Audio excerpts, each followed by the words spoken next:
आइए आज पढ़ते हैं कविता शाम एक किसान, जिसके कवि हैं सर्वेश्वर दयाल सक्सेना। आइए अब कविता पढ़ते हैं। आकाश का साफा बांधकर सूरज की चिलम खींचता बैठा है पहाड़।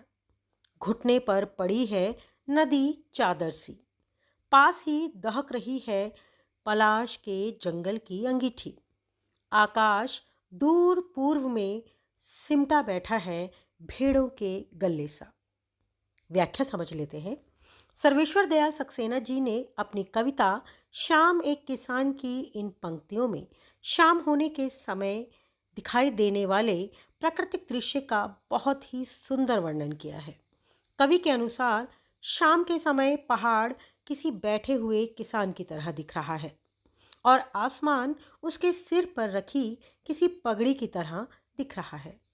पश्चिम में मौजूद सूर्य चिलम पर रखी आग की तरह लग रहा है। पहाड़ के नीचे बह रही नदी किसान के घुटने पर रखी किसी चादर के समान प्रतीत हो रही है। पलाश के पेड़ों पर खिले लाल फूल कवि को अंगीठी में जलते अंगारों की तरह दिख रहे हैं। पूर्व में फैलता अंधेरा सिमट कर बैठी भेड़ों के झुंड की तरह प्रतीत हो रहा है। कवि कहता है कि शाम के इस समय चारों तरफ एक मन को हरने वाली शांति छाई हुई है।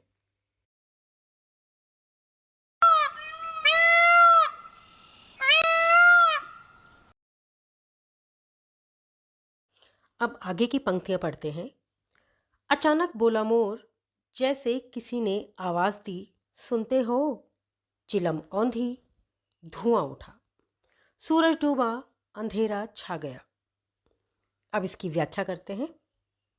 कवि सर्वेश्वर दयाल सक्सेना जी ने अपनी कविता शाम में किसान के इस पद्यांश में शाम के मनोहर सन्नाटे के भंग होने का वर्णन किया है।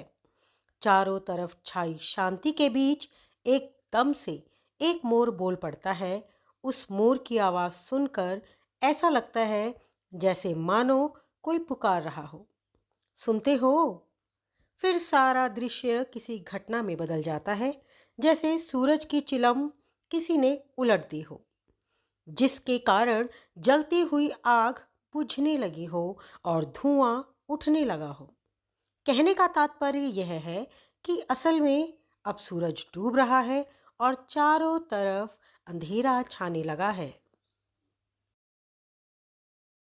आइए अब कविता में आए शब्दों के अर्थ समझ लेते हैं। साफा का अर्थ है पगड़ी।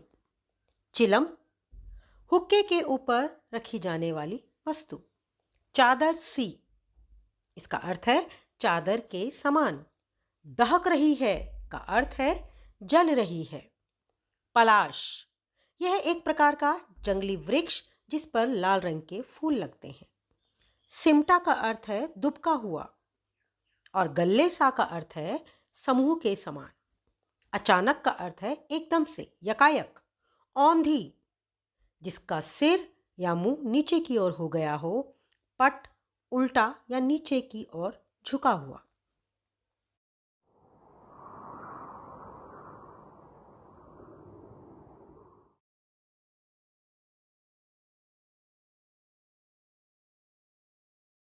आइए अब इस कविता के प्रश्नोत्तर समझते हैं।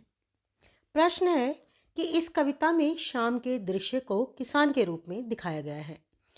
यह एक रूपक है। इसे बनाने के लिए 5 एक रूपताओं की जोड़ी बनाई गई है। उन्हें उपमा कहते हैं।